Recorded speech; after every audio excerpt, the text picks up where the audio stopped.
I wake up in the morning, thoughts don't invade my mind.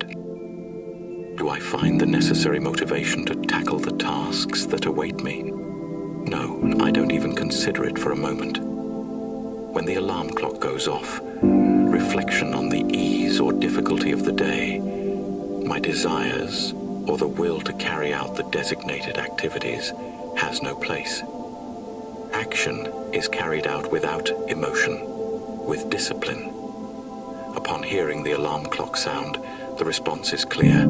I get up, leave the bed, and prepare to fulfill my responsibilities. No matter how I feel, every day, without exception, I face the lack of desire to perform tasks that, nevertheless, I execute. This is what is known as discipline. It's not about feeling like doing something.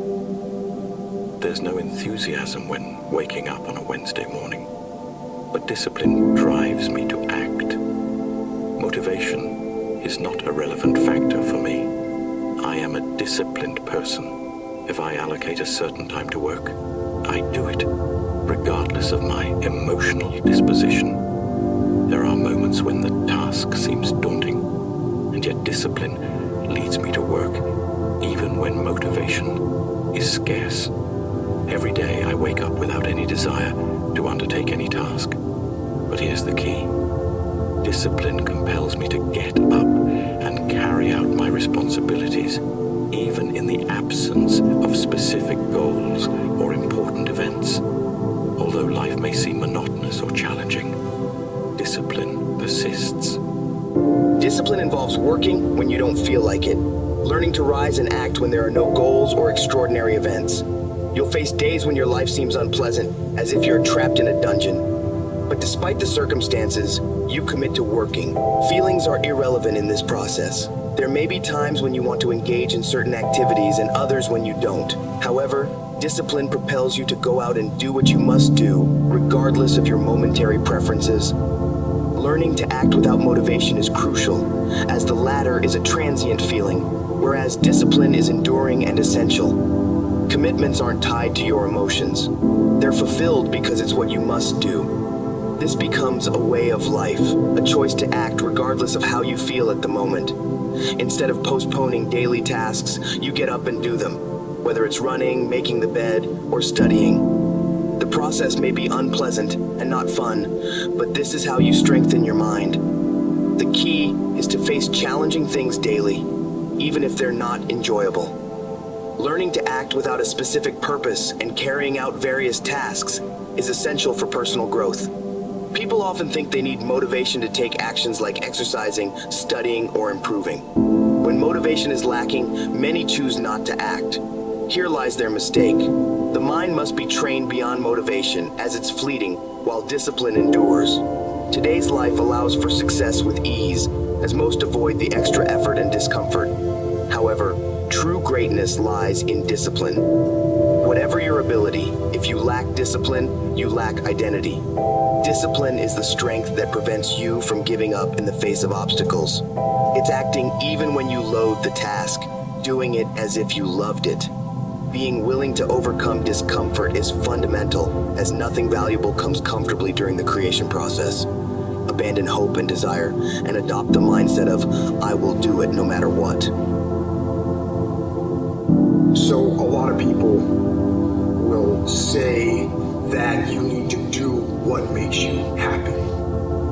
Do what makes you happy. And look, I get it. From a long-term life perspective, yeah, fine. Find a job or find a vocation that you enjoy, something that makes you happy over the long term. I get that, but that is not the plan to follow for your daily life at all.